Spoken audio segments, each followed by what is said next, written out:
નમસ્કાર, હું છું એન્કર અર્પિતા પટેલ. આપ જોઈ રહ્યા છો news snap channel. News snap ચેનલમાં દર્શક મિત્રો આપનું હાર્દિક સ્વાગત છે. દરરોજ નવીન સમાચાર જોવા માટે સતત અમારી સાથે જોડાયેલા રહો. હારીજ નગરપાલિકાની બેદરકારી તો જુઓ. આજે દરજી સોસાયટી સામે ખુલ્લી ચેમ્બરની અંદર એક ભાઈ બાઇક લઈને પડી જતા એ ભાઈના હાથ પગ ભાગી ગયો છે. ઘણી જગ્યાએ પણ વાગ્યું છે.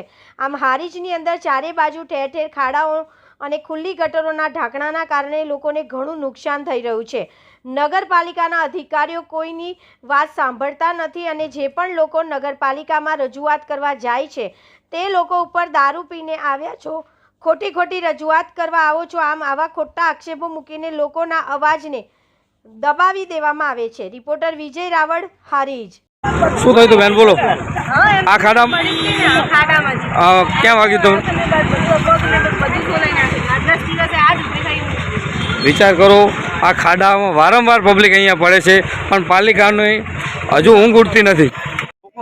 અહીંથી હારી છોડીને પલાયન થવા માંગ્યા છે. હવે તો આપ જોઈ શકો છો અહીંયા ઠેર ઠેર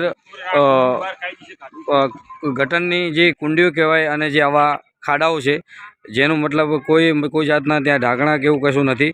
અને આ બાઇક લઈ અને હાલ અહીંયા એક ભાઈ બાઇક સવાર હાલ પડે અને જે ગંભીર રીતે ઘાયલ થયા છે. ગંભીર રીતે હાલ ઘાયલ થયા છે ભાઈ, અને એમને પાટણ લઈ જવામાં આવે છે તાત્કાલિક, અને એમના પરિવારજન પણ અહીંયા જ છે. બેન, શું થયું હતું? શું થયું? સરકારી માણસને જવાનું આવે ખાડા કરે નિશમ તો કરવું પડે ને. હા, કોણ હતું આ પડી ગયા? તમારો બાબલો હતો, બેંકમાં નોકરી કરે અને બહુ વાગ્યું છે ભાઈને.